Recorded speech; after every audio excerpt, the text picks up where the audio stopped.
TV 20 news पर आप देख रहे हैं फटाफट खबरें। मैं हूं आपके साथ अशोक वर्मा। आइए रूबरू कराते हैं आपके क्षेत्रों की तमाम खबरें।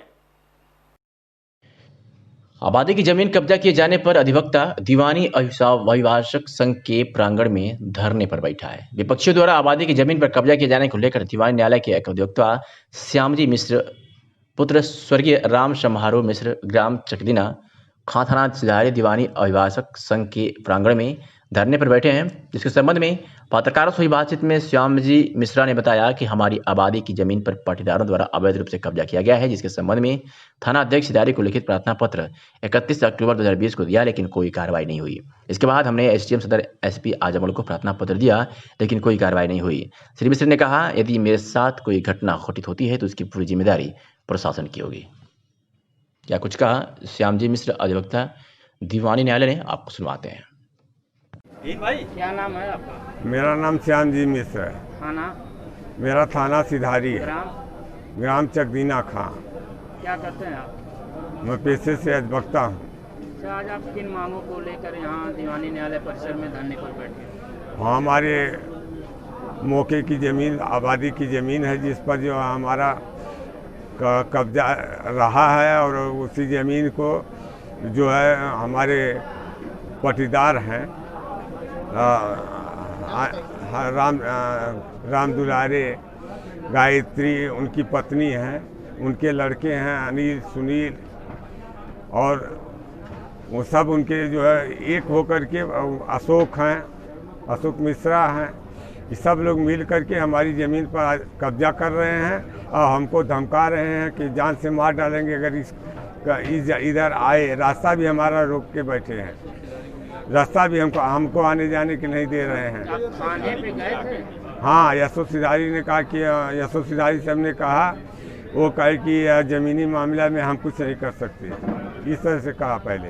एसडीएम साहब यहाँ गए थे? हाँ, सबके यहाँ गए। हमने कहा कि उसको रोकवा दिया जाए, हमारा कम से कम हमारी सुरक्षा किया जाए। हमारे जाने के लिए हमारे परिवार में जो हमारा रास्ता है कम से कम 10 कड़ी 20 कड़ी का हमारा जो वहाँ पर रास्ता जो है कागज़ में बना हुआ है, सब कुछ है। वो कह रहे हैं यहाँ 20 कड़ी है, यहाँ 10 कड़ी है। उस लोगों को समर्थन लेकर के उल्टा सुल्टा करके सिखा करके अधिकारियों को वापस कर देते हैं। दिन में जाते हैं तो भी, कभी रात में जाते हैं तो कहते हैं वो हमारे रिश्तेदार आए हैं, कोई नहीं आया था। इस तरह से करके गुप्त रूप से सब चाहे। हम चाह रहे हैं कि हम वहाँ पर हमारा जो दीवानी न्यायालय से जो चल रहा है, हमारा वहाँ पर जाकर हमारा जो डेट लंबी पड़ी है वो नज़दीक की डेट दे करके उस पर तुरंत अविलंब उस कब्जे में हमारे कब्जे को वहाँ पर उन लोगों को रुकाया जाए। हमको जो हमारा रास्ता जितना है, हम दोनों तरफ हमारा रास्ता दिया जाए। सामुदायिक स्वास्थ्य केंद्र महाराजगंज को आधुनिकीकरण करते हुए ट्रूनाट मशीन की सुविधा से लैस किया गया है। मशीन के लग जाने से स्वास्थ्य केंद्र पर टेस्टिंग की सुविधा बढ़ गई है। इसके पहले सामुदायिक स्वास्थ्य केंद्र महाराजगंज द्वारा टेस्टिंग करवाने के लिए मंडलीय जिला चिकित्सालय मरीजों को रेफर करना पड़ता था। ट्रूनाट मशीन लग जाने से मरीजों को अब कहीं और जाने की जरूरत नहीं होगी। इस संबंध में चिकित्सा अधीक्षक महाराजगंज प्रवीण कुमार चौधरी ने कहा कि इस मशीन के द्वारा भविष्य में लगभग 25 प्रकार की बीमारियों का टेस्ट किया जा सकेगा। वर्तमान में टीबी जैसी बीमारियों का टेस्ट किया जाएगा। इसके लिए अब लोगों को आजमगढ़ जाने की जरूरत नहीं होगी। एक अभियान के तहत 6 महीने के भीतर 50,000 लोगों की टेस्ट की मुहिम मेडिकल की 20 टीमें बनाकर की जाएंगी। उन्होंने ये भी कहा कि आने वाले दिनों में और कई प्रकार की टेस्टिंग करने के लिए मशीन में सॉफ्टवेयर अपडेट किया जाएगा, जिससे लोगों को और सुविधाएं प्रदान की जा सकेंगी। सुनवाते हैं डॉक्टर प्रवीण कुमार चौधरी की बात। महाराजगंज सीएससी पे ट्रूनाट की मशीन लगवाई गई है, तो इसका स्कोप कहाँ है और क्या क्या इसके लिए गाइडलाइन दी गई है? देखिए, जो ट्रूनाट मशीन है, इसमें जो 6 रोग होता है, टीबी जिसको कहते हैं, तो ट्यूबरकुलोसिस के मरीजों के जांच के लिए मशीन जो है महाराजगंज में अभी कल इंस्टॉल हुई है। इसमें जो है टीबी के मरीजों की जांच होगी, प्लस जो टीबी की दवा खाते खाते जिनको टीबी की दवा असर नहीं करती है, उसमें जिसे रिफेम्पसिन रेजिस्टेंस जो बोलते हैं, और आइसोनियाज़िड रेजिस्टेंस जो होता है, MDR जिसको मल्टी ड्रग रेजिस्टेंस जो होता है, तो मल्टी ड्रग रेजिस्टेंस जो मरीज होते हैं जो टीबी के ऊपर होते हैं, तो उनकी भी जांच जो है इस ट्रूनाट से पता चल जाएगा। पहले इसकी जांच के लिए हमको मरीज को जिला अस्पताल भेजना पड़ता था, टीबी क्लिनिक पे, चूँकि मशीन सरकार के द्वारा मशीन यहीं अब लगा दी गई है महाराजगंज CSC पे, तो अब जो भी मरीज जो यहाँ के नियरेस्ट जो भी मरीज रहेंगे उनकी जांच यहीं पर हो जाएगी, उनको भटकना नहीं पड़ेगा।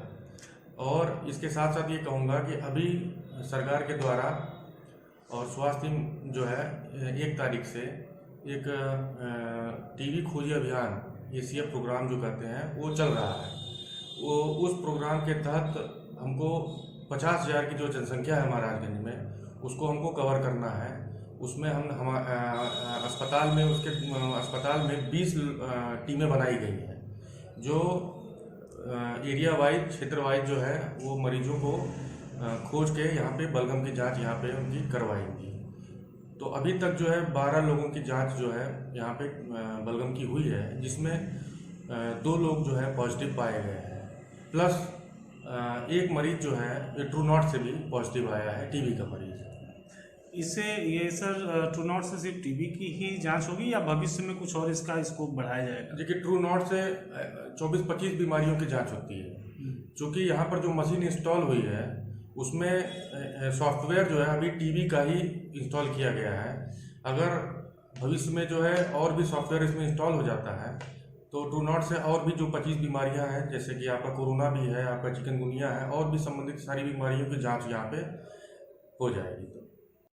मुबारकपुर थाना क्षेत्र के एक गांव के रहने वाले एक नाबालिग बच्चे के साथ छेड़छाड़ करने वाले एक आरोपी को पुलिस ने गिरफ्तार कर लिया है, जबकि दूसरा नामजद आरोपी अभी फरार है। पीड़ित नाबालिग अपनी छोटी बहन के साथ, बता दें कि आपको, मंगलवार की शाम शौच के लिए सिवान की तरफ जा रही थी। इसी दौरान गांव के ही 2 युवकों ने बड़ी बहन को पकड़ लिया और उसका मुंह बांध कर कहीं ले जाने का प्रयास करने लगे। इसी दौरान छोटी बहन ने शोर मचा दिया तो ग्रामीण मौके पर जुट गए। ग्रामीणों के आने पर छेड़खानी करने वाले दोनों युवकों मौके से भाग खड़े हुए। एसपी ने कहा कि बच्चियों की मां ने घटना के बाबत मुबारकपुर थाने में 2 युवकों विजय पुत्र बहादुर व सूरज पुत्र बालचंद के खिलाफ नामजद तहरीर दिया है। तहरीर के आधार पर मुकदमा दर्ज कर पुलिस ने एक आरोपी युवक विजय को गिरफ्तार कर लिया है, जबकि दूसरे नामजद आरोपी की तलाश में लगी हुई है। घटना के बाबत क्या कुछ कहा पीड़िता की मां ने और पुलिस अधीक्षक आजमगढ़ ने, आपको सुनवाते हैं। का नाम है? चंपा। क्या घटना घटी है? लड़की हमार गई खेते, उधर से लड़के कुल दौड़ के आवत रहे, और बाद घुमर के जाके लड़की के हमारे पकड़ लेना। गांव के लड़का गई न बचावे, लड़कन के धमकी देते हो कि मार दे। क्या हुआ आपके लड़के के साथ? बलात्कार करे कि उठवा के रहे, पजामा पकड़ के खींच दिए, उठवा काना को, उठवा कुल पकड़ के उठवा काना को उसके पकड़ के बहुत जबरदस्ती करे। किस जगह की है ये? अच्छी 100 उठवा उन्हाना का खेत है। कौन कौन थे, कितने लोग? एक सूरज, एक विजय, एक ठेहरू लड़का है, वो रोड पर खड़ा रहा। तो तीनों लोगों के खिलाफ आपने दर्ज कराया है मुकदमा? हाँ, वो तीनों जाने के सजा मिले के चाहिए। पुलिस क्या कर रही है आपके साथ? पुलिस तो बेला में कुछ ना बोले, आए उठवा काना के बैठे, उठवा लोग बोले और नहीं कहले रहा कि कैसे उठवा का मीना का कि दबा जा के सिया भल कि नहीं कतो आगे करा। तब लड़का तैयार भय ना, तब मैंने उठवा तैनात हम काली से अब कुछ भयल ना। गिरफ्तार भी है उसमें? हाँ, एक गिरफ्तार है। क्या मांग है आप लोगों की? हमन की मांग है कि उन्होंने सजा चाहिए, जैसे हमारी इज्जत गए वैसे उन्होंने सजा चाहिए। हमारे लड़का बचे के चाहिए, हमारे लड़कन के मार झगड़ा ना चाहिए कि वहाँ जाके मारा हमारे लड़का को मारना। मुबारकपुर के गुजर पार्क उत्तर का टोला गांव में जो दौड़ भाग करने वाले लड़के होते हैं, उनमें से 2 लड़कों द्वारा एक लड़की के साथ छेड़छाड़ की घटना की गई थी। उस छेड़छाड़ के संबंध में तत्काल पुलिस द्वारा अभियोग पंजीकृत किया गया। अभियोग पंजीकृत करने के बाद अभियुक्त को गिरफ्तार किया गया है और उसे जेल भेजा गया है। भविष्य में यदि इस तरह की किसी भी घटना को बर्दाश्त नहीं किया जाएगा और कड़ी कार्रवाई की जाएगी। विश्व हिंदू महासंघ के बैनर तले जनपद मऊ और आजमगढ़ के जिला अध्यक्ष और कार्यकर्ताओं ने एस सुधारी के खिलाफ जमकर प्रदर्शन किया। उनकी मांग है कि हमारे कार्यकर्ता जिला उपाध्यक्ष धर्मेंद्र यादव पर गलत तरीके से 307 आईपीसी धारा के तहत मुकदमा दर्ज किया गया है, जो पूरी तरीके से गलत है। एसओ सुधारी के द्वारा दूसरे पक्ष से मिलकर हमारे कार्यकर्ता के ऊपर गलत तरीके से मुकदमा दर्ज किया गया है, उसका हम लोग विरोध करते हैं और मांग करते हैं कि फर्जी मुकदमा वापस लिया जाए और इसकी जांच कराई जाए। तो वही पुलिस अधीक्षक ने कहा कि कोई किसी भी दल का हो, यदि वो गलत व्यवहार करता है तो उसके ऊपर कड़ी कार्रवाई की जाएगी। क्या कुछ कहा मनोज कुमार श्रीवास्तव और सुधीर कुमार सिंह एसपी आजमगढ़ ने, आपको सुनवाते हैं। मैं मनोज कुमार श्रीवास्तव, मंडल प्रभारी आरामगढ़। अच्छा, क्या समस्या है कि यहाँ प्रदर्शन कर रहे हैं आप लोग? समस्या प्रदर्शन का ये है कि अभी कल हमें सूचना प्राप्त हुई कि सिधारी एसओ जो है बिना किसी कारण अकारण ही विश्व हिंदू महासंघ के जिला उपाध्यक्ष धर्मेंद्र यादव पर 307 जैसे गंभीर धारा में निरुद्ध करके जो है ये कार्रवाई किया जा रहा है। जब हमने पूछा उनसे फ़ोन पर जो है कि महोदय 307 जैसे हीनियस धारा है, आपने किस बुनियाद पर किस कारण से आपने लगाया है, तो उन्होंने कहा ये ले जाकर अपनी गाड़ी और एक गाड़ी में टक्कर मार दिया है। मैं पूछना चाहता हूँ एसओ महोदय से कि आप थाने के इंचार्ज हैं, आपको न्याय करने के लिए बैठाया गया है, आपको नौकरी करने के लिए बैठाया गया है, और आप जानते ही कौन सी धारा किस अपराध में बनती है, जबकि उस स्विफ्ट डिजायर गाड़ी को बता रहे हैं। स्विफ्ट डिजायर गाड़ी जा करके इंडिवर गाड़ी में टक्कर मार रही है। स्विफ्ट डिजायर गाड़ी इंडिवर में टक्कर मार रही है, जबकि इंडिवर में कोई एक व्यक्ति नहीं मौजूद था, और बता रहे कि उसने टक्कर मार कर उसकी हत्या करने की प्री प्लानिंग किया गया। मैं ये बताना चाहता हूँ कि आपको एसओ बनाया किसने, आपको चार्ज दिया किसने, कि आपके पास न्याय करने की क्षमता नहीं है, आपके पास सही गलत की परख करने की क्षमता नहीं है, और आपके अंदर जो है या देखा जाए आप विरोधी तत्वों से मिल करके आप द्वारा मोटी रकम लेकर के जो है आप सही लोगों का, निर्दोष लोगों को जो है आप गंभीर धारा में निरुद्ध करने का कार्य कर रहे हैं। यह कतई नहीं चले देंगे। क्या चाहते हैं आप लोग? इसकी सूचना परम पूज्य योगी आदित्यनाथ जी महाराज तक पहुंचाई जाएगी। योगी आदित्यनाथ जी का संगठन है और पूज्य महाराज जी के संगठन से हमारे कार्यकर्ता काम करते हैं, इसकी सूचना पहुंचाई जाएगी। अगर कार्यकर्ता के साथ न्याय नहीं हुआ तो हमारे विश्व हिंदू महासंघ के कार्यकर्ता आमरण अनशन पर बैठेंगे, जिसकी समस्त जिम्मेदारी यहाँ के प्रशासन की होगी। देखिए, कल 2 दिन पहले एक मुकदमा दर्ज हुआ था। यहाँ एनफील्ड की एक एजेंसी है, उनके मालिकों ने मुकदमा दर्ज कराया था कि उनके जो एक एम्प्लॉय थे उन्होंने लोगों से पैसा लेके और उसे उनके अकाउंट में जमा नहीं किया। करीब 30-35 लाख रुपए का गबन उसने किया। उसके संबंध में मेरे द्वारा एक मुकदमा पंजीकृत करने का आदेश किया गया था। उस मुकदमा पंजीकृत होने के बाद कल रात में एक धर्मेंद्र, जो उसका अभियुक्त था धर्मेंद्र यादव, वो आया और इनकी गाड़ी में पीछे से टक्कर मारी। उसमें उसके संबंध में मुकदमा लिखाया गया है और सीसीटीवी फुटेज से भी इस बात की पुष्टि हुई है कि उसने घातक रूप से आके टक्कर मारी और इन्हें जान का खतरा भी हो सकता था। उसी का मुकदमा पंजीकृत किया गया है और क्योंकि ये बताते हैं वो इनका कार्यकर्ता है, लेकिन किसी भी दल का, किसी भी सामाजिक संगठन का वो कार्यकर्ता हो, उसे किसी तरह के आपराधिक कृत्य करने की इजाज़त नहीं दी जा सकती। दबाव बनाने का प्रयास कर रहे थे, आ जाए थे, उन्होंने जो लिख के दिया उस पर हमने एसपी सिटी को मार्क किया है और एसपी सिटी जो बिंदु है उस पर जांच करके कार्रवाई करेंगे। वो अभियुक्त क्लियर है, अभियुक्त है और मुकदमा पंजीकृत है। आज आजमगढ़ जनपद में एसपी के निर्देश पर अपराध व अपराधियों पर नियंत्रण हेतु चलाए जा रहे अभियान के तहत जनपद की विभिन्न थानों की पुलिस ने बड़ी कार्रवाई करते हुए कई अपराधियों को दबोच जेल भेज दिया है। आपको बता दें कि थाना रानी की सराय पुलिस ने एक अवैध कट्टा व एक जिंदा कारतूस 315 बोर के साथ जहां एक अभियुक्त गिरफ्तार करने में सफलता हासिल की है, तो वहीं महाराजगंज पुलिस ने भी पॉक्सो एक्ट के एक वांछित अभियुक्त को गिरफ्तार किया है। बात करें अगर निजामाबाद पुलिस की, तो थाना निजामाबाद की पुलिस ने भी छेड़छाड़ के अभियोग में नामजद अभियुक्त को गिरफ्तार किया है, तो वही थाना सिधारी की पुलिस ने भी हत्या का प्रयास करने वाले वांछित अभियुक्त को 24 घंटे के अंदर गिरफ्तार कर बड़ी सफलता हासिल की है। तो वही थाना मुबारकपुर पुलिस ने भी एक वांछित अभियुक्त को गिरफ्तार करने में सफलता हासिल की है। इस तरह से पुलिस द्वारा की गई गिरफ्तारी से अपराध महकमे में हड़कंप मचा हुआ है।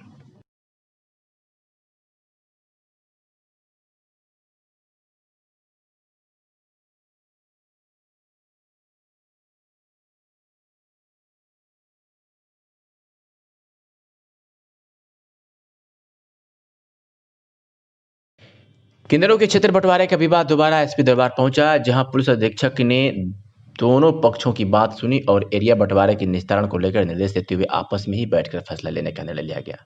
आजमगढ़ में किन्नरों के विवाद को लेकर आजमगढ़ के पुलिस अधीक्षक कार्यालय पर किन्नरों के दोनों गुट को आपस में बैठाकर समझा बुझाकर मामले का निस्तारण कराने का प्रयास किया गया, जिसमें पुलिस अधीक्षक ने खुद दोनों पक्षों को समझाते हुए बताया कि इस मामले का हल स्वयं निकालें। जिसके बाद भारी संख्या में पहुंचे किन्नरों ने एसपी से अपनी शिकायत की और क्षेत्र में बंटवारे को लेकर अपने ही मालिक पर गंभीर आरोप लगाए और कहा कि क्षेत्र में पैसे मांगने की सीमा तय की जाए। किन्नरों के मामले को लेकर घंटों पुलिस मशक्कत करती रही, लेकिन कोई भी मामले का निस्तारण नहीं निकल सका, जिसके बाद पुलिस ने स्वयं ही निस्तारण निकालने के लिए दोनों पक्षों को निर्देशित कर दिया। इसके बाद दोनों पक्ष आपस में बैठकर अपने कानून के अनुसार आपस में शांति बनाकर मामले का निस्तारण निकालने, अन्यथा किसी भी तरीके के विवाद के बाद दोनों पक्षों पर कड़ी से कड़ी कार्रवाई की जाएगी। सुनवाते हैं किन्नरों की बात और उसके बाद एसपी आजमगढ़ की। आपका है रेखा प्रधान।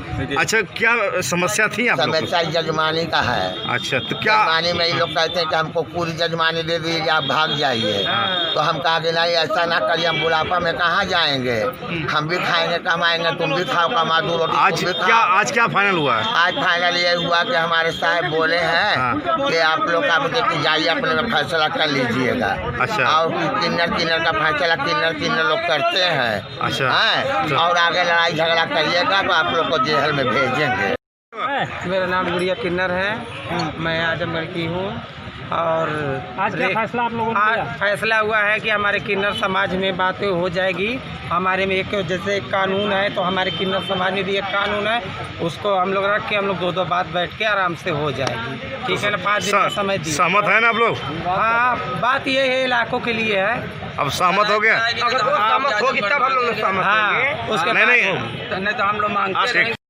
बहुत अच्छा। देखिए, किन्नरों के 2 पक्ष हैं और कई दिन से हमारे पास आ रहे थे कि एक अलग अलग पक्ष आया था कि ये इनके कुछ बंटवारे का है। इनका जो रेखा किन्नर है वो इन्हें अपने को प्रधान बनाते हैं, ये भी उसे प्रधान मानते हैं, लेकिन जो इनके जो आगे गुट हो गए हैं वो बंटवारा चाहते हैं। कुछ बंटवारा किया भी गया है, लेकिन अभी तक स्पष्ट नहीं हुआ है। आज दोनों पक्षों को मैंने बुलाया था और अभी बातचीत की जा रही है। यथासंभव इन कराने का इनका प्रयास किया जाएगा ताकि ये आपस में लड़ाई बच। सर, जैसे एरिया बंटवारे को लेकर लोगों में विवाद है, तो क्या उसका कोई निस्तारण निकाला जा सकता है लोगों के कथनानुसार? देखिए, आपस में सहमति से तो निकाला जा सकता है। हमेशा ये चीज़ें बंटवारा जो होता है इनके बीच में आपसी सहमति से ही होता है। अभी बातचीत की जा रही, कोई ना कोई आपस में निकले, क्योंकि ये सब इसलिए किया जा रहा है ताकि आपस में लड़ाई झगड़ा ना, रोज हर दूसरे तीसरे दिन मारपीट कर लेंगे तो इनके बीच में ये झगड़ा ना हो, इसीलिए ये इतना ये कार्रवाई की जाए। गंभीरपुर थाना क्षेत्र के कलंदरपुर गांव निवासी रामचंद्र प्रजापति ने आज एसपी को एक शिकायती पत्र सौंपा। उन्होंने बताया कि कूड़ा फेंकने की मामूली विवाद में बीते दिनों मेरे ऊपर दबंग व्यक्तियों ने गोली चलाई थी। पुलिस ने मुकदमा दर्ज कर 2 व्यक्तियों को गिरफ्तार तो कर लिया, लेकिन मुख्य अभियुक्त अभी भी खुलेआम घूम रहा है। वो हमें जान से मारने की धमकी भी दे रहा है। स्थानीय थाने पर कोई कार्रवाई नहीं हो रही है। हम लोग एसपी से न्याय की गुहार लगाते हैं। सुनवाते हैं रामचंद्र पीड़ित की बात। क्या नाम है आपका? रामचंद्र। कहाँ के रहने वाले? कलंदर। क्या मामला है, आज एसपी ऑफिस आए हैं? ये मामला 8 अगस्त का चल रहा है। गोली मारे थे शाम को 8 को, और इसमें 2 आदमी की गिरफ्तारी नहीं है, धमकी दे रहे हैं अभी भी कि हम जेल तभी जाएंगे कि मार के गोली तब जाएंगे। अच्छा, कौन धमकी दे रहा है? रामनैन और भोरी क्या थे। तो यहाँ एसपी ऑफिस आए हैं तो अधिकारी से मिले हैं? हाँ, हमने ये बात बताया सारी कि इस तरीके से हमारे साथ हो रहा है, तो उन्होंने कहा ठीक है, लोग जल्द गिरफ्तारी होगी। यूपी के महाराजगंज जिले में स्वास्थ्य विभाग का एक वीडियो सोशल मीडिया पर वायरल हो रहा है, जहां डिलीवरी के नाम पर स्टाफ नर्स द्वारा वसूली की बात की जा रही है। वायरल वीडियो में डिलीवरी के नाम पर गर्भवती महिला से स्वास्थ्य केंद्र पर नर्स द्वारा पैसा लेने की बातचीत का वीडियो सोशल मीडिया पर वायरल हुआ है। आपको बता दें कि फरिंदा थाना क्षेत्र के बनकटी सामुदायिक स्वास्थ्य केंद्र के स्टाफ नर्स जैतू मनीषा पर धनुगाही का आरोप लगा है। वीडियो में 5000 रुपये लेने की नर्स बात कर रही है, तो वहीं अब स्टाफ नर्स द्वारा डिलीवरी के नाम पर 5000 लेने की बात का वीडियो सोशल मीडिया पर खूब वायरल हो रहा है, जिसके बाद सीएमओ ने इस वायरल वीडियो पर जांच टीम बैठा दी है और जांच के बाद कार्रवाई करने की बात भी करी है। लेकिन बड़ा सवाल यह है कि क्या स्वास्थ्य विभाग में इसी तरह कर्मचारी सरकार द्वारा गरीबों के लिए दी जाने वाली मुफ्त में योजनाओं पर पलीता लगा रहे हैं? सुनवाते हैं सीएमओ डॉक्टर AK श्रीवास्तव की बात। मीडिया के द्वारा ही पता लगा है, अभी मेरे पास इसकी कोई लिखित कंप्लेंट कहीं से नहीं आई है। कंप्लेंट को मीडिया की खबरों को संज्ञान में लेते हुए मैंने इसकी inquiry doctor SK Singh nodal को दे दिया है और जांच रिपोर्ट आते ही जो भी निकल के आएगा उस हिसाब से कार्रवाई की जाएगी। सर, आए दिन प्रसूता के नाम पर जो है इस तरह की अवैध वसूली होती है, तो इसको लेकर के स्वास्थ्य विभाग किस तरह? जब भी कोई ऐसी खबर मुझे पता लगेगी मैं तुरंत उसकी इंक्वायरी करा करके और उचित कार्रवाई करूँगा। जनपद में 3 कंटेनमेंट जोन बढ़े हैं, जिसकी जिलाधिकारी ने जानकारी दी है। आपको बता दें कि राजेश कुमार जिलाधिकारी ने बताया है कि वर्तमान समय में कोरोना वायरस संक्रमण से बचाव तथा इस संदर्भ में उत्पन्न परिस्थितियों के परिप्रेक्ष्य में उत्तर प्रदेश शासन द्वारा संपूर्ण प्रदेश में रीओपन के संबंध में निर्देश जारी करते हुए इनका अनुपालन सुनिश्चित कराए जाने के निर्देश दिए गए हैं। उन्होंने बताया कि 3 नवंबर 2020 को जनपद में नोवेल कोरोना संक्रमण के पूर्व प्रेषित सैंपल्स की जांच रिपोर्ट आने के उपरांत जनपद आजमगढ़ के राजस्व ग्राम रानी की सराय तहसील सदर, राजस्व ग्राम खरेला तहसील लालगंज, राजस्व ग्राम सरायों खुरसू तहसील लालगंज में व्यक्तियों के कोविड-19 से संक्रमित होने की पुष्टि हुई है, जिसके अनुसार जगदम्बा प्रसाद के घर के आसपास का क्षेत्र राजस्व ग्राम रानी की सराय तहसील सदर, यादव बस्ती राजस्व ग्राम खरेला तहसील लालगंज, वधुवान बस्ती राजस्व ग्राम सराय खुरसू तहसील लालगंज का संपूर्ण क्षेत्र कंटेनमेंट जोन होगा। जिलाधिकारी ने कहा कि इन क्षेत्रों में कंटेनमेंट जोन प्रोटोकॉल का 100% अनुपालन सुनिश्चित किया जाएगा।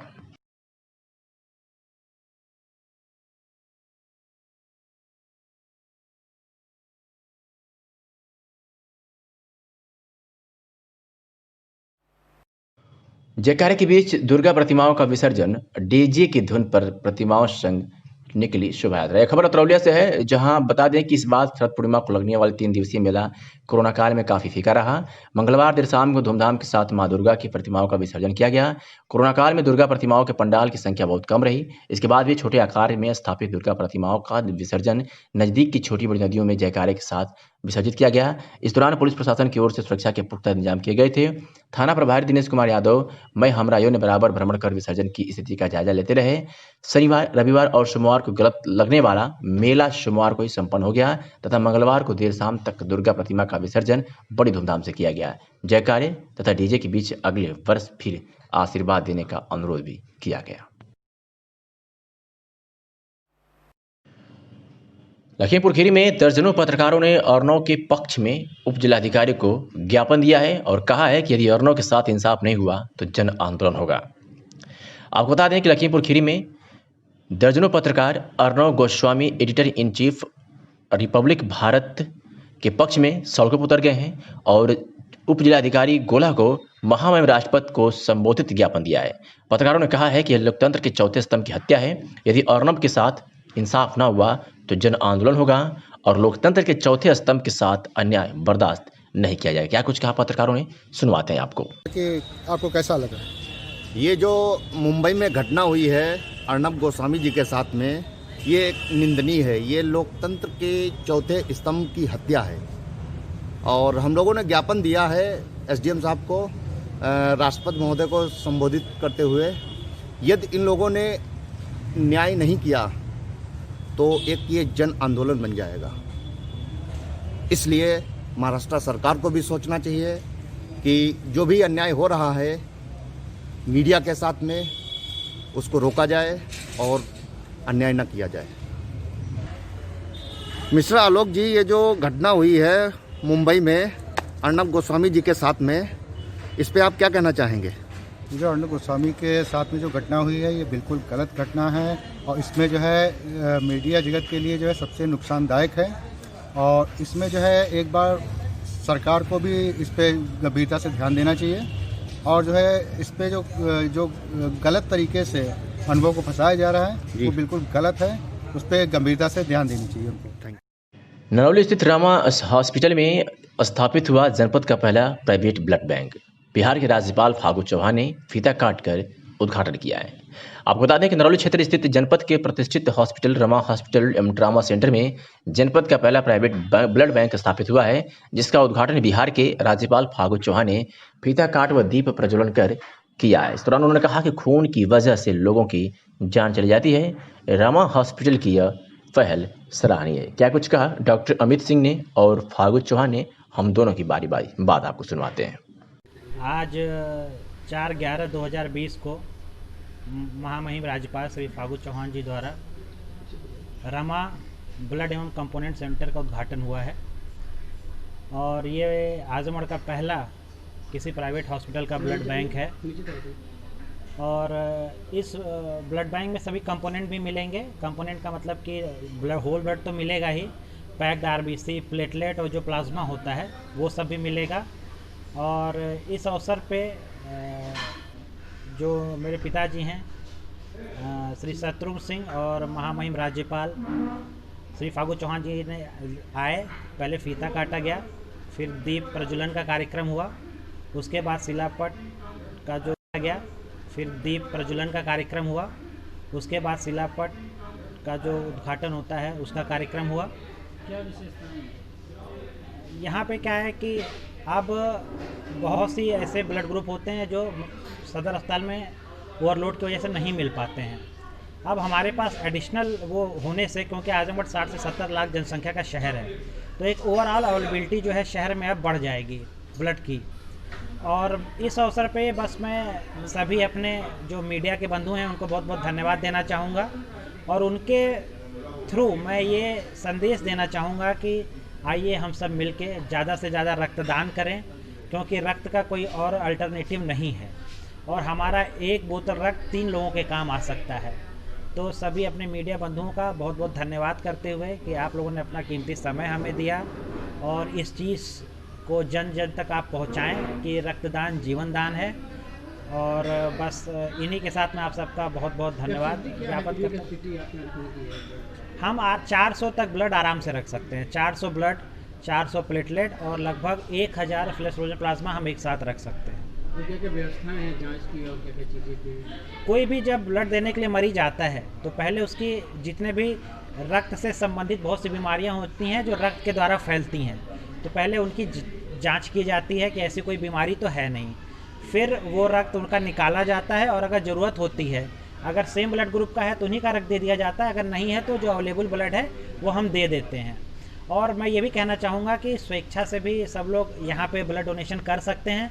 जब आप स्वेच्छा से भी ब्लड डोनेशन करेंगे तो हमारे अस्पताल की तरफ से आपको एक कार्ड मिलेगा, वो कार्ड 1 साल तक मान्य होगा और आपको कभी भी अगर ज़रूरत पड़ती है ब्लड की तो आप सिर्फ वो कार्ड देंगे और आपको एक ब्लड मिल जाएगा। वो कार्ड सिर्फ यही मान्य होगा कि और भी? नहीं, हमारा कार्ड है तो यही मान्य होगा सिर्फ। तो क्या सोचकर आपने इस ब्लड बैंक का? दरअसल क्या होता था कि कई बार क्या होता कि रात में कोई पेशेंट आया, चोट लग गई है या एक्सीडेंटल पेशेंट है या नॉर्मल डिलीवरी हो रही थी, बच्चेदानी फट गई, ब्लीडिंग बहुत हो गई, अब वो आया, उसका पल्स बीपी एकदम ना के बराबर मिल रहा है, हमें रक्त तुरंत चाहिए। दिक्कत क्या होती थी कि यहाँ से पेशेंट पहले अटेंडेंट जाते थे सदर में ब्लड लाते लाते 2 घंटे 3 घंटे 4 घंटे जो बहुत कीमती समय वो निकल जाता था। तो ऐसे में हमें लगा कि अगर अपना ब्लड बैंक होगा तो हमें मुश्किल से 15 से 20 मिनट लगेगा उस मरीज को ब्लड देने में। तो ये जो चीज़ है, जो एक रक्त की तुरंत जो उपलब्धता हो जाती है, इससे बहुत सा जीवन बचाया जा सकता है। तो इसी चीज़ को ध्यान में रखते हुए और शहर में एक और सुविधा को बढ़ाने को लेके ध्यान में रखते हुए हमने इस ब्लड बैंक की स्थापना की है। ब्लड बैंक का जो उद्घाटन किया गया आपके द्वारा, क्या कहना चाहिए? कहना चाहिए जिले के लिए एक अच्छी चीज़ मिली है, सबको स्वागत करना चाहिए। जिले में एक प्राइवेट बैंक है खुला हुआ, कितना हेल्प मिलेगा आपको? अब हेल्प काम शुरू हो रहा है, पहले निगेटिव सोचिएगा कि काम शुरू होगा तो पहले निगेटिव निकालना शुरू करिएगा तो कहाँ होगा काम। पहले उसके पॉजिटिव बारे में सोचिए कि होगा तो किसी आदमी को एक्सीडेंट हो गया, किसी को आदमी को कहीं चोट लग गई तो उस काम के लिए जो है क्या कि ब्लड बैंक सहायक होगा इसके लिए।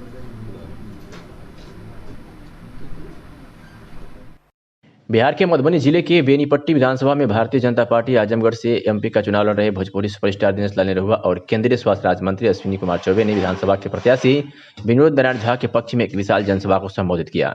विगत 1.5 महीने से भाजपा के वरिष्ठ नेता विनय प्रकाश गुप्त अपने अथक प्रयास और परिश्रम से इस बेनीपट्टी विधानसभा में जीत को लहर में परिवर्तित करते हुए विधानसभा के प्रत्याशी विनोद नारायण झा को आश्वस्त किया कि चुनाव में आपकी विजय होगी। जनता अपने सुपरस्टार को और जननायक को देखने के लिए उमड़ी पड़ी थी।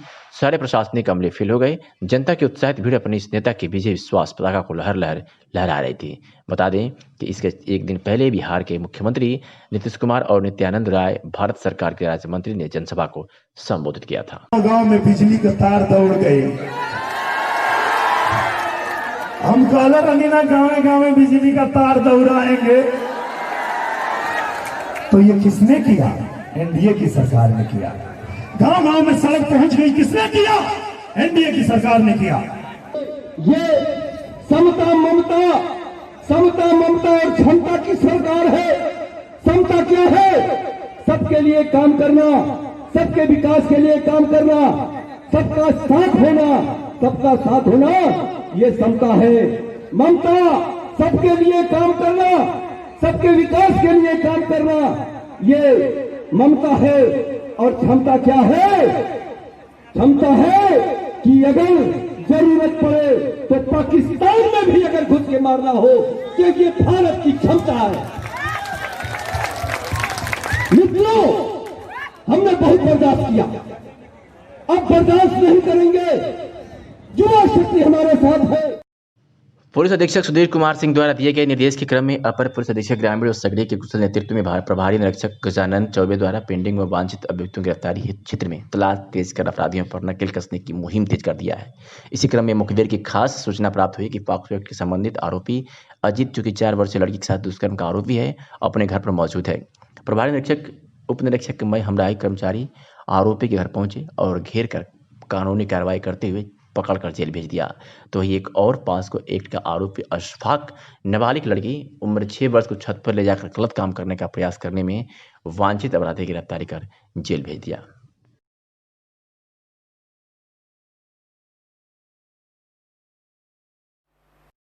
पुलिस अधीक्षक कार्यालय पर न्याय की गुहार लगाने आई पूजा निवासिनी बलुआ थाना मुबारकपुर ने बताया कि हमने अपनी शादी अपनी मर्जी से जयकी कुमार के साथ धर्म को बिरादरी के रीति रिवाज के अनुसार कर लिया और विवाह के बाद हम दोनों बतौर पति पत्नी साथ रह रहे हैं। लेकिन मेरे मायके वाले लोग कुछ अराजक तत्वों के साथ मेरे घर आकर जबरदस्ती घुसकर मेरे पति मेरे ससुराल वालों को बुरी तरह से मारे पीटे और सभी की और तोड़फोड़ भी की। इस घटना को गांव के काफी लोगों ने देखा। इस मामले में थाने पर सूचना दिए जाने पर पुलिस उनकी साजिश में आकर मेरे ससुराल वालों व उनके सगे संबंधियों को करीब 3-4 दिन से थाने में जबरदस्ती बंद कर मारपीट कर शारीरिक व मानसिक रूप से प्रत्याघात कर रही है।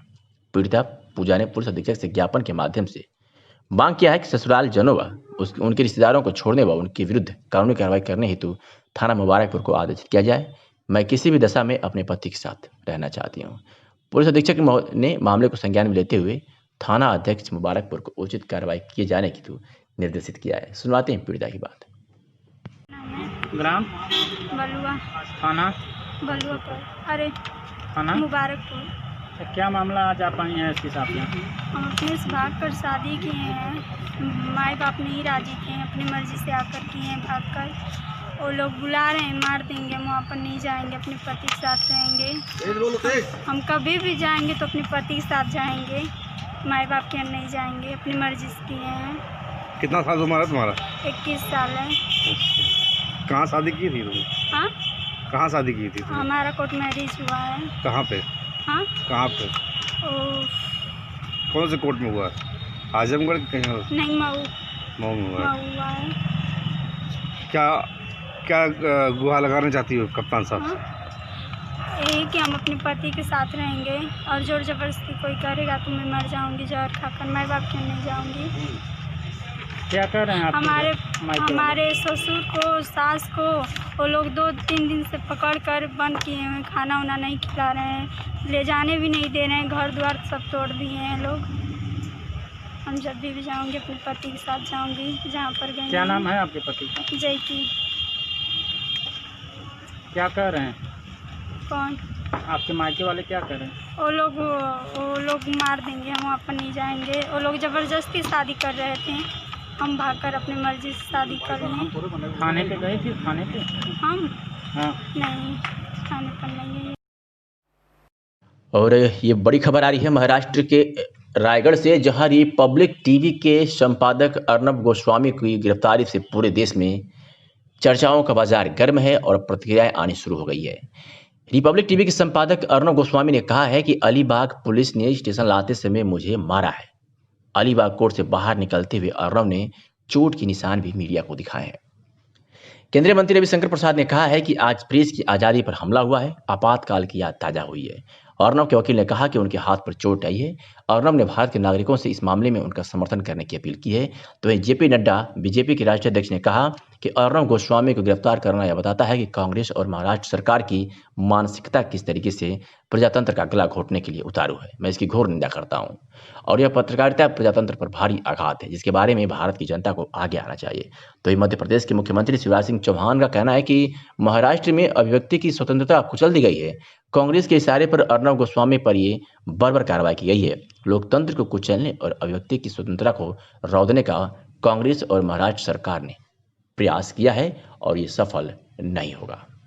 मारा गया है बीन बीचन, मुझे मारा गया, मुझ पुलिस ने मुझे मारा गया है बीन बीचन, मुझे मारा गया, मुझ पुलिस ने मुझे मारा गया है बीन बीचन, मुझे मारा गया, मुझ पुलिस ने मुझे।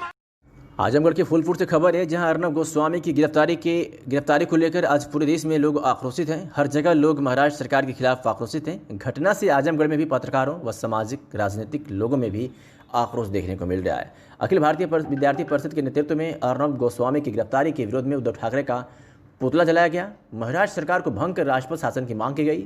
इस मौके पर संगठन मंत्री शिवम जी, राम लखन उज्ज्वल, संदीप मोदनवाल आदि मौजूद रहे।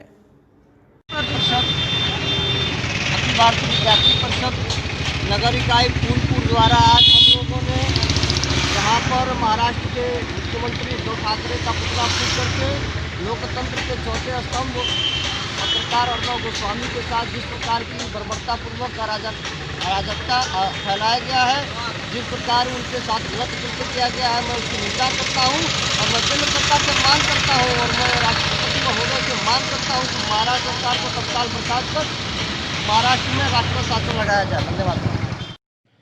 जिला समाज कल्याण अधिकारी विनोद कुमार सिंह ने शैक्षिक सत्र 2020-21 में प्रदर्शन छात्रवृत्ति शुल्क प्रतिपूर्ति योजना अंतर्गत जनपद के समस्त शिक्षण संस्थाओं को सूचित किया है कि छात्र छात्राओं द्वारा ऑनलाइन आवेदन करने की तिथि संशोधित करते हुए 1 दिसंबर 2020 तक के लिए बढ़ाई गई है। उन्होंने शैक्षिक 2020-21 में दसमोत्तर छात्रवृत्ति एवं शुल्क प्रतिपूर्ति कक्षा 11-12 एवं अन्य दसमोत्तर कक्षाओं से संबंधित पाठ्यक्रमों के समस्त शिक्षण संस्थानों में अध्ययनरत छात्र छात्राओं को सूचित किया है कि छात्र छात्राओं द्वारा छात्रवृत्ति ऑनलाइन आवेदन करने की तिथि संशोधित करते हुए 15 दिसंबर 2020 तक के लिए बढ़ाई गई है।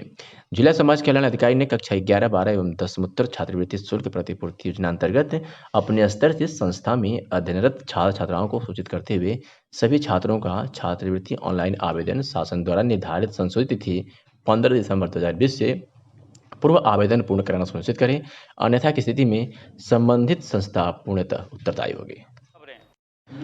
यातायात माह के तहत यातायात जागरूकता व मिशन शक्ति के लिए चालकों को जागरूक किया गया। आपको बता दें कि यातायात माह के चतुर्थ दिवस वरिष्ठ पुलिस अधीक्षक आजमगढ़ सुधीर सिंह व पुलिस अधीक्षक यातायात सुधीर जायसवाल के निर्देश के क्रम में टीएसआई कौशल पाठक द्वारा शहर की संकृति राह, नरौली, हरबंसपुर में टेम्पो रिक्शा स्टैंड के वाहन चालकों को यातायात जागरूकता व मिशन शक्ति के लिए जागरूक किया गया तथा शहर के नरौली, गिरजाघर, हरबंसपुर में यातायात जन जागरूकता संबंधी होर्डिंग लगवाई गई तथा यातायात के नियमों का उल्लंघन करने वाले 50 वाहनों का चालान किया गया। नमस्कार, आप देख रहे हैं टीवी 20 न्यूज और मैं हूं आपके साथ अशोक वर्मा। आज टीवी 20 न्यूज स्टूडियो में मेरे साथ मौजूद हैं नगर पालिका चेयरमैन के पुत्र व प्रतिनिधि प्रीत श्रीवास्तव उर्फ हनी, जो किसी परिचय के मोहताज नहीं है। आपके पिता स्वर्गीय गिरीश चंद्र श्रीवास्तव जो 2 बार नगर के चेयरमैन हुए थे और माता श्रीमती शीला श्रीवास्तव 2 बार से चेयरमैन हैं। हम अब इनसे जानेंगे नगर के विकास के बारे में। सबसे पहले आपका हमारे स्टूडियो में स्वागत है। कुछ मुद्दों पर हम आपसे चर्चा करेंगे। सबसे पहले शहर में नगर की सफाई जरूरी होती है और स्वर्गीय गिरीश चंद्र श्रीवास्तव के बारे में लोग कहते थे कि सफाई के बादशाह हैं। तो सबसे पहले आप सफाई के बारे में थोड़ा विस्तार से कर दें। मैं बताना चाहूँगा आजमगढ़ की जनता को कि सफाई विभाग के लिए जो हमने नगर में इन 2.5 सालों में जो कार्य किए हैं, सबसे पहला कार्य जब हमारी माताजी चुनाव जीत कर आई थी तो यहाँ पे डंपिंग ग्राउंड की कोई व्यवस्था नहीं थी, जो कि हमारे जो तथाकथित डीएम साहब थे उनके अलॉटमेंट में हमने मझगांव में 15 एकड़ का हमको एक डंपिंग ग्राउंड मिला और उसको हमको इस्टेब्लिश करने का मौका मिला और हमने सबसे पहले वो डंपिंग ग्राउंड इस्टेब्लिश किया। उसके बाद भी धीरे धीरे जो भी पैसे और हमको नीतियाँ मिली उनसे हमने सफाई व्यवस्था को दुरुस्त करने के लिए 8 वार्डों का ठेका नया किया। उसके बाद जब हमारा ये अभी महामारी लेटेस्ट कोविड-19 की आई तो इसमें 80 कर्मचारियों को रखकर कुल आज की डेट में 350 प्लस कर्मचारी शहर की सफाई को 3 बार करते हैं, एक बार सुबेरे, एक बार दोपहर में और एक बार रात में। 3 शिफ्ट में सफाई आज की डेट में हो रही है। और हमारा डंपिंग ग्राउंड जो कि यहाँ से 15 किलोमीटर दूर है, थोड़ा कूड़ा ले जाने में समस्या होती थी, तो उसको सुधार करने के लिए हमने काफ़ी नई गाड़ियों को इंट्रोड्यूस किया है और डस्टबिन की जो बड़ी डस्टबिन की व्यवस्था है उनको कराया है। कुछ जो उन डस्टबिन का निस्तारण करने के लिए बड़ी गाड़ियों की व्यवस्था कराई है और उसके साथ साथ अभी रिसेंटली जो हमारे नए जिलाधिकारी आए थे, उनके माध्यम से, प्रशासन के सहयोग से हमें एक जेल के बगल में छोटा सा डंपिंग यार्ड टाइप का क्रिएट करने का मिला, जिससे कि जो हमको समय लगता था 15 किलोमीटर दूर कूड़ा ले जाने में, वो भी अब समय हमें नहीं लगता। हम पहले कूड़ा वहाँ छोटी गाड़ियों से डंप करते हैं और बड़ी गाड़ियों से वहाँ मझगांवा ले जाने का कार्य करते हैं, ताकि शहर में कूड़ा ना दिखे और समय से कूड़ा निस्तारण हो सके। आपसे दूसरा सवाल है कि शहर में सुंदरीकरण के लिए आप द्वारा कुछ कार्य किए जा रहे हैं जिसमें लाइटिंग की व्यवस्था है, इस पर कुछ बताएं नगर के लोगों के लिए। आज मैं आपको बताना चाहता हूं, बहुत मुझे हर्ष हो रहा है कि नगर पालिका आजमगढ़ आने वाली दीपावली तक 100% लाइटों की व्यवस्था सुदृढ़ करके 2.5 सालों में लाइट की कोई समस्या इस नगर पालिका आजमगढ़ में नहीं रह जाएगी। कुल आज तक 12,000 प्लस स्ट्रीट लाइटें लग चुकी हैं आजमगढ़ नगर पालिका में, प्लस आपके साथ साथ जितने डिवाइडर हैं पहले के बने हुए सारे डिवाइडरों पे लाइट लग चुकी है, उनका उद्घाटन हो चुका है।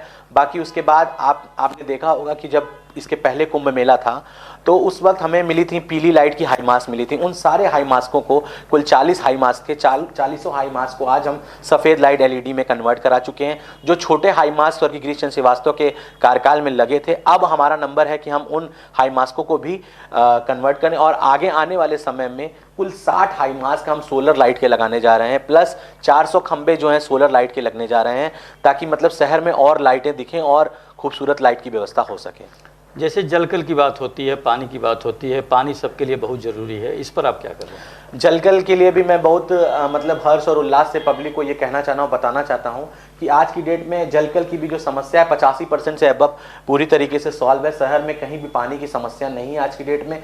जहाँ भी समस्या हमें आती थी गर्मी में, हम वहाँ पे मिनी ट्यूबवेल इस्टेब्लिश करा के जो हमें अलॉटमेंट मिलता था पैसे का, उससे जनता की सुविधाओं को कन्वर्ट करने का काम करते थे। आज की डेट में अभी एक नई समस्या उत्पन्न हुई है रोडवेज में, जो कि मुझे पिछले हफ्ते से मुझे शिकायत मिली है। तो रोडवेज में एक हम आने वाला जो 15 वित्त में हमारा पैसा होगा, वहाँ भी एक मिनी ट्यूबवेल देने का काम करेंगे और वो मिनी ट्यूबवेल लगने के बाद 100% मतलब शहर में कहीं पानी की समस्या नहीं रह जाएगी। आपको ये भी बताना चाहता हूँ कि जलकल के साथ साथ जो जल निगम हमारा यहाँ पे है आजमगढ़, वो भी काफ़ी काम कर रहा है। अटल बिहारी योजना के तहत पूरे शहर में नई पाइपलाइन का विस्तारीकरण हो रहा है, जो कि बड़ी टंकियों से कनेक्ट हो जाएगा। तो जो पहले तल्ले पे पानी मिलता है वो तीसरे तल्ले तक पानी मिलेगा बिना मोटर लगाए। तो ये सारी चीज़ें आने वाले 6 महीने में कन्वर्ट हो जाएंगी और बहुत ही बढ़िया पानी की सुविधा शहर में जनता को मिलेगी। शहर में सुंदरीकरण के लिए पूर्व जिलाधिकारी द्वारा बहुत अच्छे काम किए गए थे और तिराहे चौराहों का सुंदरीकरण भी किया गया था। उसमें कई महापुरुषों की मूर्तियाँ भी लगी थी। उसमें भी ये लगता है कि कहीं कहीं अब उनकी उस तरह सफाई नहीं हो पा रही है जिस तरह होनी चाहिए। इस पर आपको क्या करना है? जैसे कि मैं मानता हूं कि यहाँ सफाई में जो मूर्ति लगी हैं या जो चौराहे बने हैं उनकी में समस्या, मैं आपको बताना चाहता हूँ छोटी सी टूटी हुई है। जब जिलाधिकारी महोदय ने इतने ढेर सारे चौराहे पास किए और काम कराया, तो उन चौराहों के इर्द गिर्द कोई चैम्बर टाइप का, नाली टाइप का नहीं बना, ताकि कि जो उसका पानी फुहारे का गिरता है वो उस चैम्बर के थ्रू नाले में कन्वर्ट हो जाए। तो जो फुहारा जब चलता है तो वो पानी रोड पे लगता है, रोड और टूटने की आशंकाएं बहुत ज़्यादा रहती हैं। इसलिए हम लोग तर त्यौहार में ही वो बेसिकली चलवाने की कोशिश करते हैं कि वो तर त्यौहार में चले, परमानेंट नहीं चलवाते। दूसरी, उसकी देखरेख के लिए एक छोटी सी समस्या ये है कि आजमगढ़ नगर पालिका को जो प्रॉपर अलॉटमेंट हो रहा है राजवित्त के थ्रू, वो जो इतने कर्मचारी यहाँ इस वक्त काम कर रहे हैं उनकी तनख्वाह ही पूरी नहीं हो पा रही है। लेकिन अगर हमें भगवान ने चाहा, हमने सरकार से प्रॉपर डिमांड की, अगर आगे बढ़िया पैसा मिलेगा राजवित्त में, तो हम सभी चौराहों पे एक एक चौकीदार 2 शिफ्ट में रख के उनको परमानेंट चलवाने की और उनकी देखरेख करने की पूरी व्यवस्था सुदृढ़ करेंगे। कुछ प्रोजेक्ट भी आपके चल रहे हैं, कुछ और प्रोजेक्ट लगने वाले हैं, उस पर आप थोड़ा निर्माण कार्यों में मैं बताना चाहूँगा कि अभी आपका मार्च का जो महीना बीता है उसमें 6 करोड़ का टेंडर करीब हुआ था। पूरे इस कार्यकाल में अभी तक 40 करोड़ का टेंडर मैं करा चुका हूँ निर्माण कार्यों का। काफ़ी 2500 वार्ड में कार्य हुए हैं। उसके साथ बड़े कुछ कार्य मैं आपको गिनाना चाहता हूं, जैसे कि आपने देखा होगा कि ये जो दलाल घाट वाली रोड है कालीनगंज वाली, वो 2 पार्ट में बनी है। हॉट मिक्स प्लांट से बनी है, जैसे कि PWD से बनती है, उसी तरीके से आगे जो 15 वित्त का पैसा उसमें आगे की रोड भी वो बन जाएगी। इस तरह से कुल 1 करोड़ 40 लाख रुपए की अभी 3 महीने पहले जो है पूरे शहर में नरौली की रोड देख लीजिए, DM साहब की आवास की रोड देख लीजिए, आप V2 मार्ट के पास की रोड देख लीजिए, डॉक्टर इम्तियाज़ की रोड देख लीजिए, मुकेरीगंज वाली रोड देख लीजिए।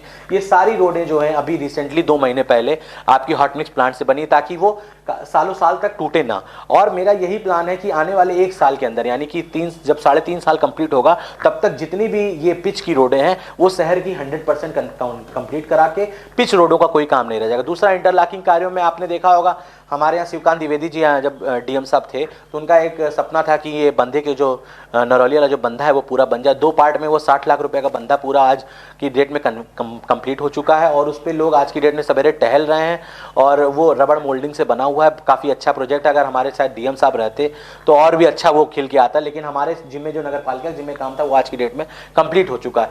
ये बड़े कामों में मैंने आपको बताया। इसके अलावा नाले के काम और भी शहर में जो वार्ड हैं सब में कुछ न कुछ काम छोटे बड़े मिला के जो आवश्यकता के थे वो सारे हुए हैं। बाकी आगे जो भी चैलेंजिंग काम है वो सारे हो रहे हैं निर्माण के। कुछ अंतिम एक बात है कि जैसे कुछ लोग द्वारा बराबर कुछ न कुछ आरोप आपके ऊपर लगाए जाते हैं निर्माण के बारे में या अन्य बारों में, तो उस पर कुछ आप प्रकाश डाल सकते हैं? मैं आपसे यही कहना चाहूँगा कि हम लोग को जो भी प्रॉपर अलॉटमेंट हो रहा है, जो भी एलोकेशन हो रहा है, हम ईमानदारी से जनता के लिए काम कर रहे हैं और हमारा प्रयास यही है कि जितना ज़्यादा से ज़्यादा हम काम कर सकें और जनता को संतुष्ट कर सकें। हम जानते हैं कि कुछ लोगों का कार्य है कि वो हमारे ऊपर हमेशा आरोप लगाते रहते हैं। हमारा ये कहना है कि 100% कोई भी काम नहीं कर सकता। जितना हमें बजट अलॉट होगा हम उस हिसाब से कार्य करेंगे और उस हिसाब से अपने कार्यों को आगे दिखाएंगे। जो भी जनता की समस्या है उसको हम आगे रखते हुए सारे कार्य कर रहे हैं। अभी आपको देखा होगा आपने रिसेंटली कि एक बंदे का यहाँ पे काम था जेल के सामने, उसके लिए बहुत ही प्रोपेगेंडा हुआ। मैं आपको बताना चाहता हूँ कुंभ मेला लगा था, वहाँ पे पूरे शहर में इतनी अच्छी चलक कृतियाँ बनी थी और पेंटिंग का काम हुआ था। उसी प्रकार से मैंने एक प्रोजेक्ट पास किया है मात्र 28 लाख रुपए का कि जो पूरा बंदा है आपका वो पूरा कन्वर्ट करा के इंटरलॉकिंग उस पर पूरा ऑयल पेंटिंग से पेंट करा के दोनों तरफ उसकी रेलिंग लगवा के लाइट लगा के फोकस लाइट पूरी जितने भी शहर के महापुरुष और शहर की जो मतलब चीज़ें हैं ऐतिहासिक उनको चलकृतियों को उस पर उजागर करना, ताकि वो एक खूबसूरत कोई भी शहर में आए तो कोई एक नई चीज़ विकास की देखे कि प्रयागराज के तर्ज पे हमारे भी शहर में कुछ एक नई चीज़ दिखे। तो लोगों ने उसको बहुत प्रोपेगेंडा बना दिया कि हम भी कर सकते हैं और केवल साफ सफाई कर देने से उस प्रोजेक्ट का पैसा नहीं है। उस प्रोजेक्ट में प्रॉपर तरीके से ग्रिल लगनी है, लाइट लगनी है, पेंटिंग होनी है, इंटरलॉकिंग जो छोटी है वो होनी है, पूरी रिपेयरिंग करके प्रॉपर काम होना है, तब इतना उसमें बजट अलॉटेड है। तो ये जो जब लोग पब्लिक को जो है केवल आधी अधूरी बात बताते हैं तो उसमें हम लोग को डार्क में रखा जाता है। हमारा जो भी काम है ईमानदारी से हम कर रहे हैं और सही कर रहे हैं, प्रॉपर बजट एलोकेट करके प्रॉपर काम कर रहे हैं और आज नहीं तो कल वो जब सामने आएगा पब्लिक को तो वो दिखेगा कि वो कितना अच्छा प्रोजेक्ट है। इसके साथ साथ आपको मैं बताना चाहता हूँ 5 पार्क 11 करोड़ के नदी के किनारे बन रहे हैं, जिसमें से 2 पार्क बनना शुरू हो गए हैं आपका मड़िया में। इसके अलावा आपका ये जब हमारे जो PWD और आवास ADA जो है इनको ज़मीन मिली थी प्रधानमंत्री आवास योजना में बनाने के लिए, जो कि वनीकरण में थी, तो उस ज़मीन पे कोई निर्माण का कार्य नहीं हो सकता। वो ज़मीन भी हमें 2 हेक्टेयर की मिल चुकी है कि हम उस पर पार्क डेवलप कर सकते हैं। तो यहाँ से ज़मीन का प्रोजेक्ट जा चुका है। तो भगवान चाहेगा तो सिधारी पे आने वाले समय में एक बड़ा पार्क इसी चेयरमैनी में मैं बनवाने की कोशिश करूंगा। दूसरा मैं आपको बताना चाहता हूं बड़े प्रोजेक्ट्स में 80 लाख रुपया हम लोग ने राजघाट पे पास कराया है, जिसका कि राजघाट का पूरी तरीके से सुंदरीकरण और प्रॉपर तरीके से राजघाट पे जो आएगा तो उसको सुविधा मिलेगी, सारी व्यवस्था उसको वहीं पे मिलेगी। थोड़ा सा वो क्षेत्र की बाहर होने की वजह से हम हर चीज़ नहीं कर सकते, लेकिन जब हम उसका निर्माण करा लेंगे और उसको विकास कर लेंगे तो उसमें हम प्रॉपर एलोकेशन आगे करने लगेंगे ताकि राजघाट पर भी कोई दिक्कत ना हो सके। इसके अलावा हमें 1 करोड़ 65 लाख रुपए का पैसे की धनराशि मिली है, जिसमें हमको मिला 3 हेक्टेयर की सिलिनी में ज़मीन, उस पर हम गौशाला डेवलप कर रहे हैं। इसके अलावा 35 लाख रुपए हमको मिला है मझगांवा में, हम MRF योजना के तहत वहाँ पे कूड़ा निस्तारण के लिए सेरीगेशन के लिए प्लांट लगवा रहे हैं। ये सारे जो बड़े प्रोजेक्ट हैं नगर पालिका के वो सारे भी टेंडर हो चुके हैं, सारे काम हो रहे हैं। तो ये बड़े काम थे और छोटे काम, मैंने आपको सारे जो नगर पालिका के विकास कार्य थे उनके बारे में डिटेल बताया है और इन कार्यों को लेकर हम आगे चल रहे हैं। आने वाले समय में मैं आपको बता रहा हूँ कि 1 साल में नगर पालिका की जो मूलभूत जो जरूरतें यानी कि लाइट, सफाई और पानी, ये तो बिल्कुल एकदम मैं कवर कर लूंगा। बाकी निर्माण कार्य जो है वो धीरे धीरे जैसे जैसे हमको बजट मिलता रहेगा हम करते रहेंगे दिन प्रतिदिन जनता की सेवा में। आप स्टूडियो में आए, आप नगर के संबंध में आपने बहुत सी बातें बताई और हम उम्मीद करते हैं कि आप नगर के विकास के लिए इसी तरह काम करते रहेंगे। आपको बहुत बहुत धन्यवाद। बहुत धन्यवाद।